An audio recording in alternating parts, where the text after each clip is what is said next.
Barbara Pompili, née le 13 juin 1975 à Bois-Bernard, pas de Calais, est une femme politique française, adhérente des Verts à partir de 2000 puis d'Europe Écologie Les Verts, accent aigu élevé. Elle travaille à l'Assemblée nationale à partir de 2002. En 2012, elle est élue députée dans la deuxième circonscription de la Somme avec le soutien du Parti socialiste. Elle préside le groupe écologiste jusqu'en 2016, devenant ainsi la première femme à occuper la présidence d'un groupe parlementaire à l'Assemblée. Entre-temps, elle quitte accent aigu élevé et rejoint le Parti écologiste. Elle est secrétaire d'État chargée de la biodiversité de février 2016 à mai 2017, dans les gouvernements de Manuel Valls puis de Bernard Cazeneuve. À cette fonction, elle fait adopter la loi pour la reconquête de la biodiversité, de la nature et des paysages.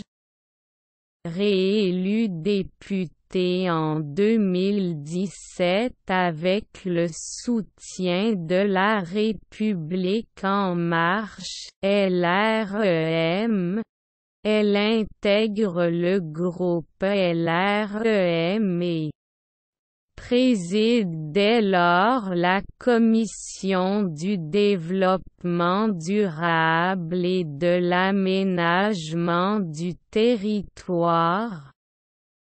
Le juillet 2020, elle est nommée ministre de la Transition écologique dans le gouvernement Jean Castex.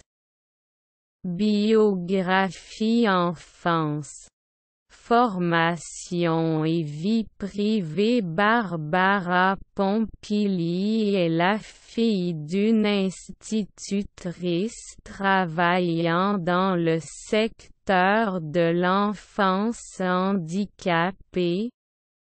Elle passe son enfance à Liévin, dans le Pas de Calais. Elle est diplômée de l'Institut d'études politiques de Lille. Promotion Léopold Sédar Senghor, 1997, et réside à Amiens depuis 2006. Elle pour compagnon Christophe Porquier, ancien vice-président du Conseil régional de Picardie et ancien membre des EELV. Elle est mère d'une fille, née en 2003. Parcours politique. Début chez les Verts et accent aigu élevé. Elle adhère aux Verts en 2000. Elle est chargée des relations avec la presse pendant la campagne présidentielle de 2002 de Noël Mamère. Durant les 5 années suivantes, elle travaille avec le député Yves Cochet en tant qu'assistante parlementaire. Fonction qu'elle définit comme son métier. Elle le soutient lors de la primaire présidentielle écologiste française de 2006 et le présente comme son père politique. Barbara Pompili se présente aux élections législatives de 2007 face à Jean-François Lamour, UMP, dans la 13e circonscription de Paris où elle recueille 29% des suffrages exprimés. Alors qu'Yves Cochet fait campagne contre Marielle de Sarney, MoDem, dans la 11e circonscription de Paris, elle signe le manifeste pour la refondation de l'écologie politique, un appel lancé par Daniel Cohn-Bendit qui envisage une alliance avec le MoDem. Elle est également candidate aux élections municipales de 2008 dans le 15e arrondissement de Paris face à Philippe Goujon, UMP, et recueille alors 4% des voix. De 2007 à 2012, elle est secrétaire générale adjointe du groupe de la gauche démocrate et républicaine (GDR) à l'Assemblée nationale. Députée de la 14e législature, elle est élue députée le 17 juin 2012 dans la 2e circonscription de la Somme en battant au second tour, avec 83% des voix. Le député sortant Olivier Jardé, Nouveau Centre, proche de Gilles de Robien dont il avait été le suppléant, bénéficiant de l'accord national PS-EELV, elle n'affronte pas de candidat socialiste. Imposée par les instances de son parti, sa candidature est perçue comme un parachutage chez les militants locaux.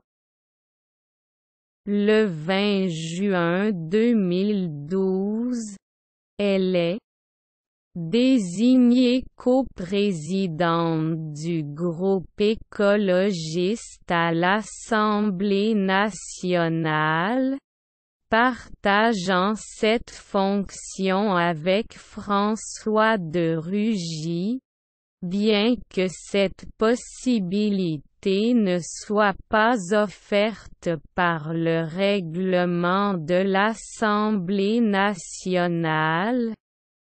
Début janvier 2013, elle devient officiellement la présidente du groupe, Malgré la coprésidence théorique, les deux coprésidents décident d'alterner la présidence officielle du groupe tous les 6 mois. Elle devient la première femme à occuper la présidence d'un groupe parlementaire à l'Assemblée. Elle est membre de la Commission des affaires culturelles et de l'éducation, de la délégation aux droits des femmes et à l'égalité des chances entre les hommes et les femmes et du groupe d'études sur l'intégration des personnes handicapées, dont elle assure la présidence. Elle siège également au sein du groupe d'amitié France-Madagascar, ainsi qu'au sein de 2 organismes extra-parlementaires, la Commission nationale pour l'autonomie des jeunes et la Commission supérieure des sites, perspectives et paysages, REF, nécessaires. En août 2015, Laurent de Boissieu la situe au Centre droit pro gouvernemental du groupe écologiste, favorable à un retour des écologistes au gouvernement et opposé aux accords électoraux avec le Front de gauche en vue des élections régionales de décembre 2015. Elle partage la même analyse que Jean-Vincent Placé et François de Rugy qui quittent EELV en septembre.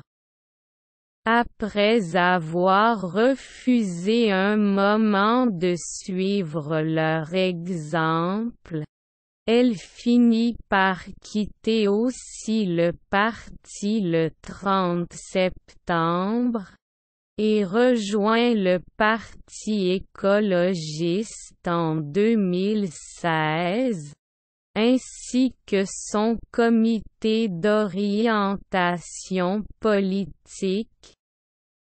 Secrétaire d'État chargé de la biodiversité le 11 février 2016, Barbara Pompili est nommée secrétaire d'État chargée de la biodiversité, auprès de la ministre de l'Environnement, de l'Énergie et de la Mer, Ségolène Royal, dans le gouvernement de Manuel Valls. Elle fait adopter définitivement la loi pour la reconquête de la biodiversité, de la nature et des paysages en juillet 2016. Le texte comprend notamment la création de l'Agence française pour la biodiversité, la précision de la séquence, éviter, réduire, compenser les atteintes à la biodiversité, et instaure un régime de réparation du préjudice écologique, sécurisant la jurisprudence Erika en l'inscrivant dans le Code civil.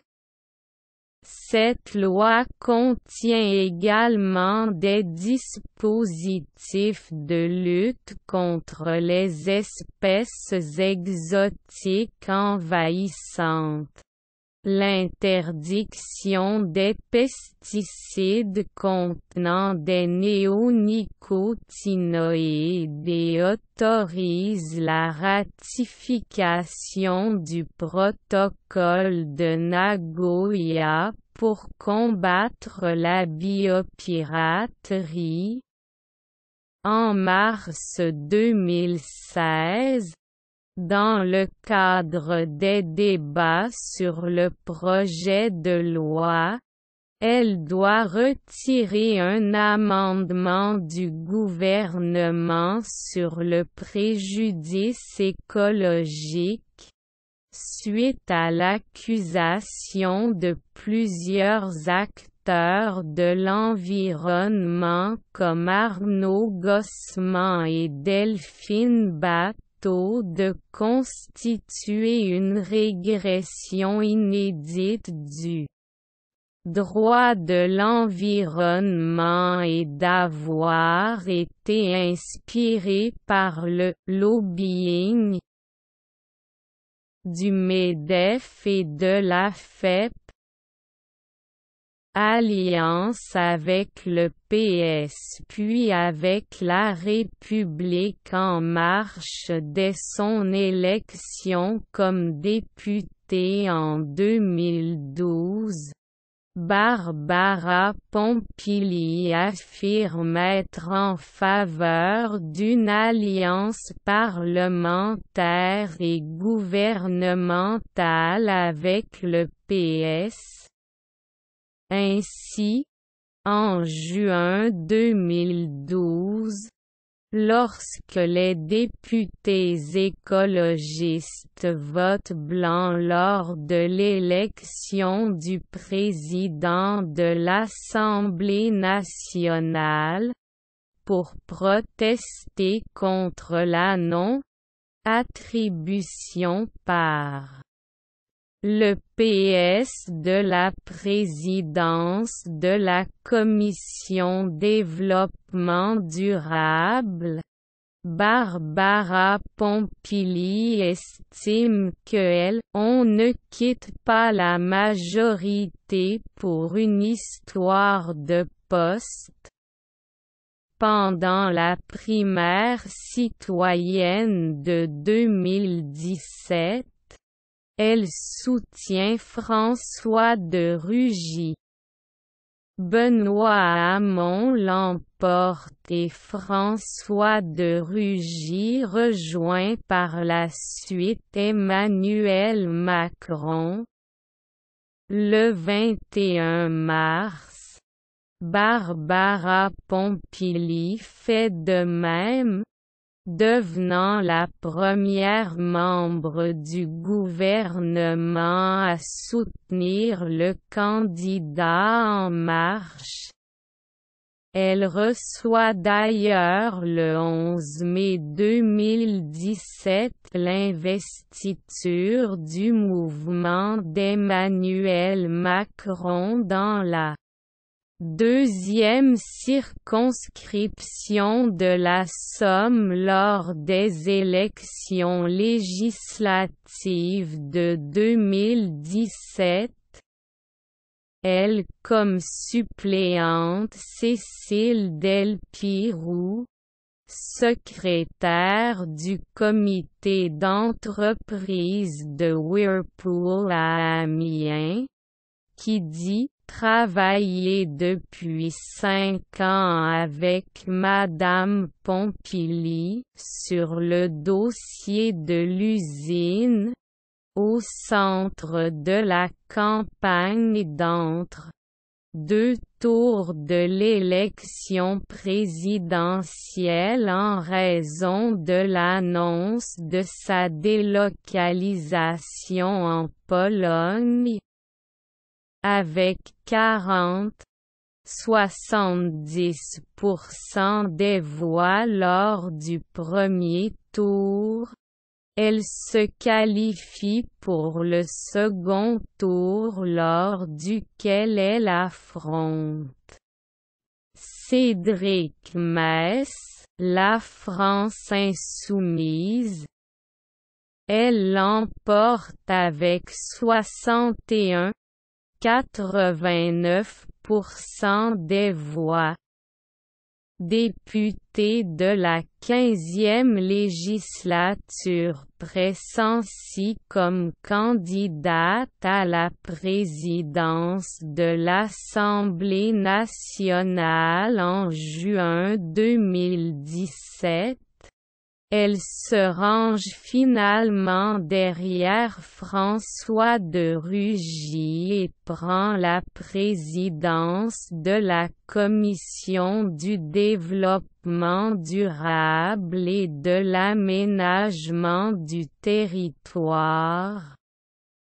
Elle obtient pour sa commission la délégation au fond de 2 articles de la loi Énergie-Climat relatifs au Haut Conseil pour le climat et à l'autorité environnementale, alors que le texte se destinait à être intégralement examiné par la Commission des affaires économiques, ainsi que l'intégralité de la loi d'orientation des mobilités, LOM, compris le volet infrastructure convoité par la Commission des finances. Elle réclame également une loi cadre pour la programmation pluriannuelle de l'énergie, adoptée par décret, et défend la suppression de l'article 40 de la Constitution, qui interdit aux parlementaires de proposer des dispositions ayant un impact sur les finances publiques.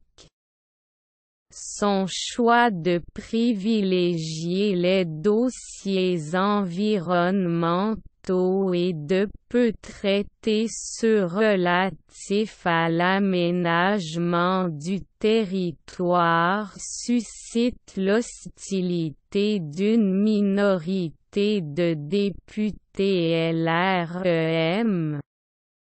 L'entourage de Barbara Pompili se défend en assurant que la Commission traite les sujets qui relèvent de sa compétence.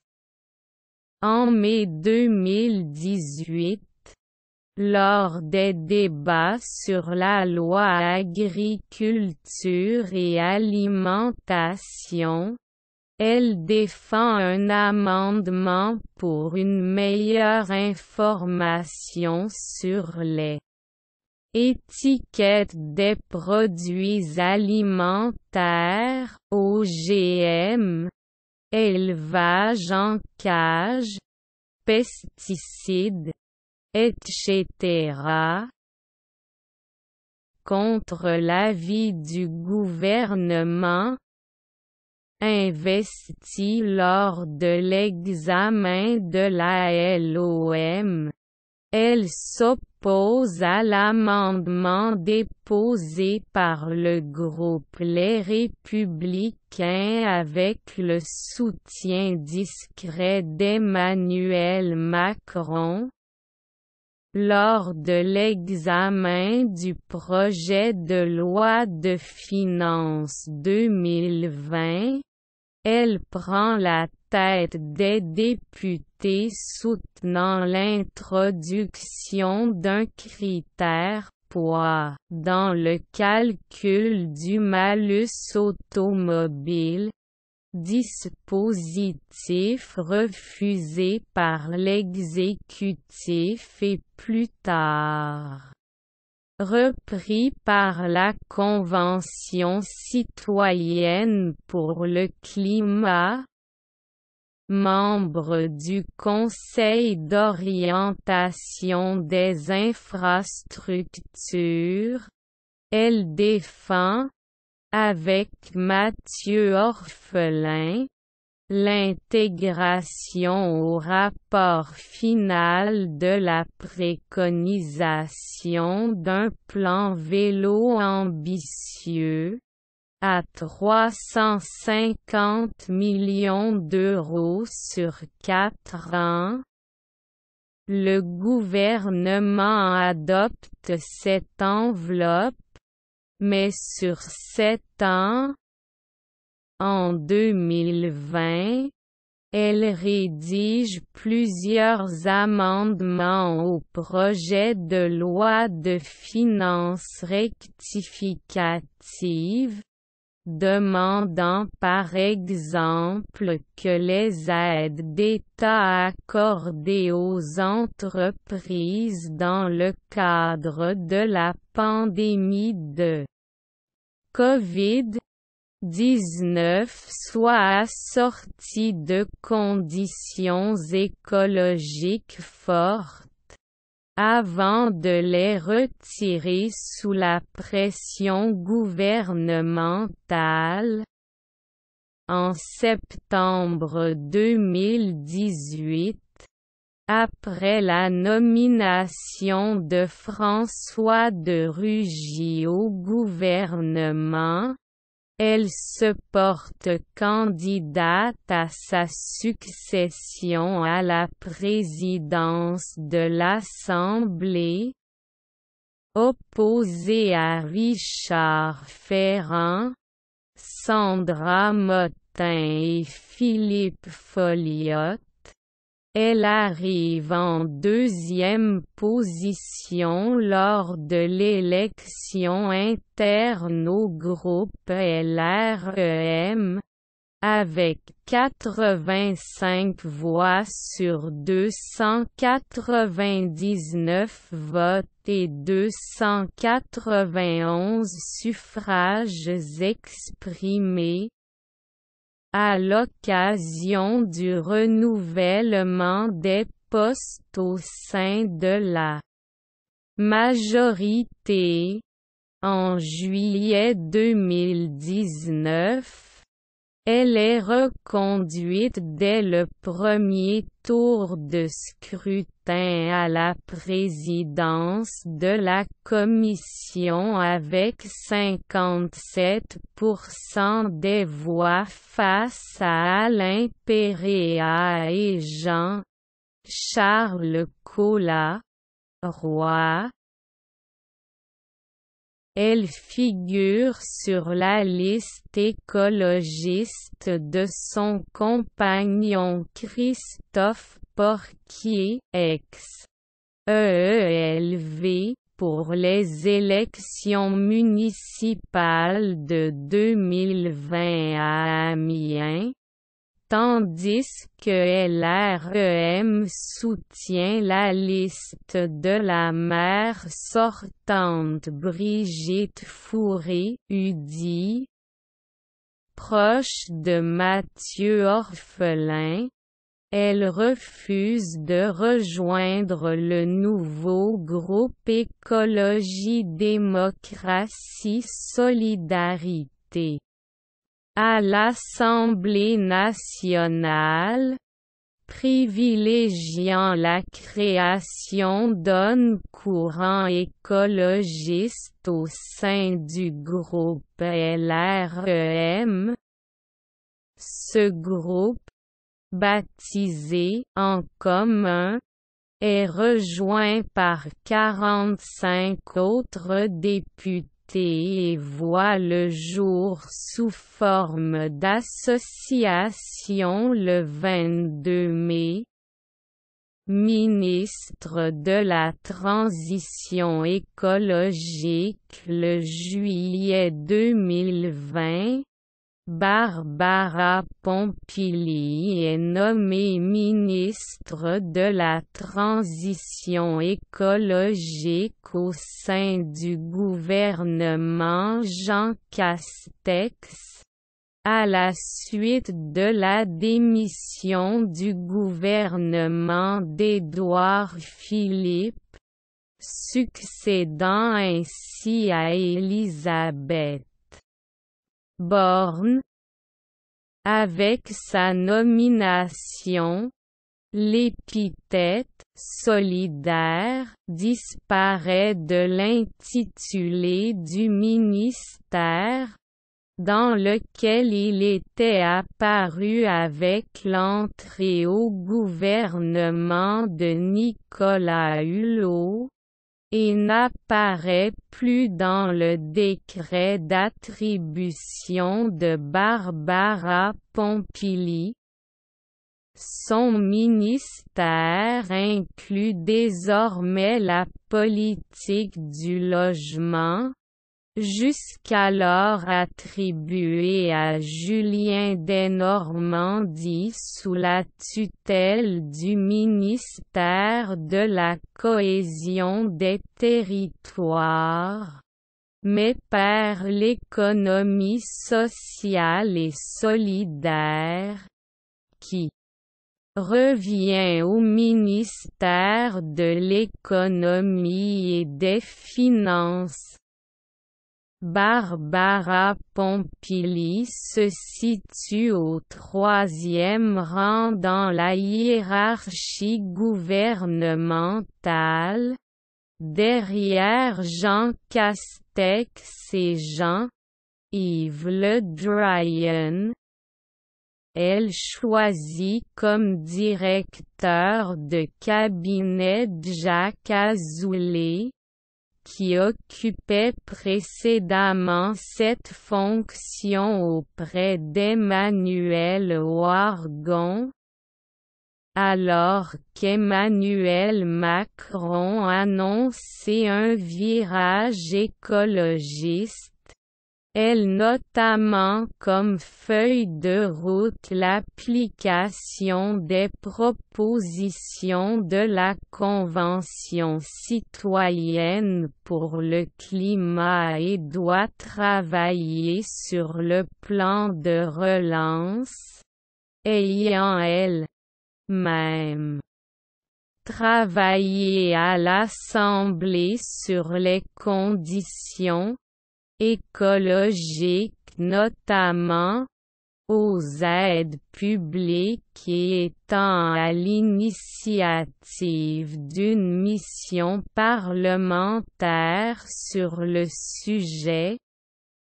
Selon le média Contexte, le transfert à son ministère de la politique du logement traduit la volonté de l'exécutif de faire de la rénovation des bâtiments un axe majeur de la relance verte, comme en témoigne également la nomination d'Emmanuel Wargon au poste de ministre délégué au logement.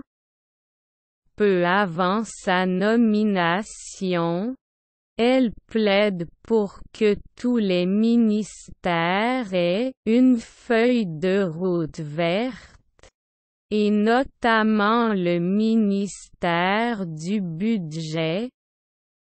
Prise de position institution en 2014.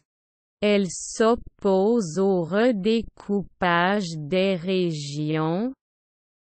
En 2016, Elle vote l'ensemble du projet de réforme constitutionnelle après avoir voté contre son article élargissant la déchéance de nationalité.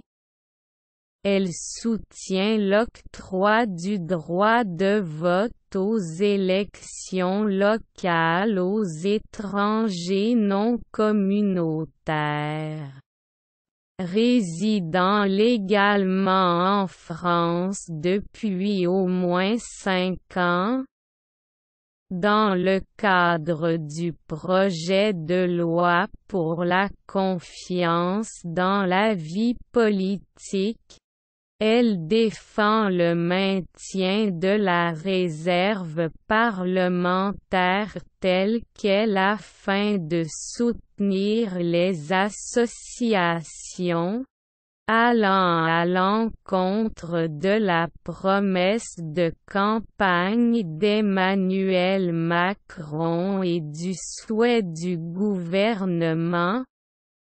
Aménagement du territoire. Elle est opposée au projet d'aéroport du Grand Ouest, à la liaison Seine-Escaut,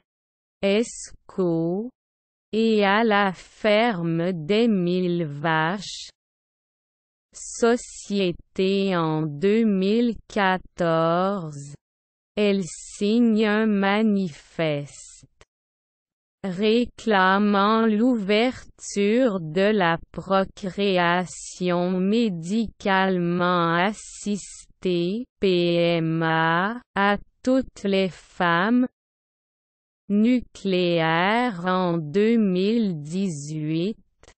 Elle est rapporteure de la commission d'enquête sur la sûreté et la sécurité des installations nucléaires en France. Reporter indique qu'elle pointait avec sévérité les faiblesses de la filière nucléaire française, à rebours du soutien sans faille au nucléaire affiché par Emmanuel Macron, Édouard Philippe, ancien d'Areva, et Bruno Le Maire. Elle plaide pour que la filière sorte de l'opacité, fait part de son désaccord avec Emmanuel Macron sur le fait que le nucléaire est une énergie d'avenir, exprime le souhait que la programmation pluriannuelle de l'énergie identifie des réacteurs à fermer, plaide pour diminuer au-delà de 50% la part de la production d'électricité venant du nucléaire, objectif entériné sous François Hollande, et déclare qu'il serait absurde de ne pas envisager les risques que pourrait causer un attentat terroriste sur une centrale. Traités internationaux en 2012. Elle ne vote pas en faveur du pacte budgétaire européen qu'elle qualifie d'héritage du passé. En 2019, elle s'abstient lors du vote sur la ratification de l'accord économique et commercial global, dit CETA. Elle relève à cette occasion un certain paradoxe à promouvoir des échanges intercontinentaux tout en voulant maîtriser les émissions de gaz à effet de serre et en promouvant la consommation locale. Note et référence. Note référence voir aussi article connexe. Liste des députés de la Somme femmes à l'Assemblée nationale française. Liste de femmes ministres françaises. Liste de dirigeantes politiques françaises. Liens externes.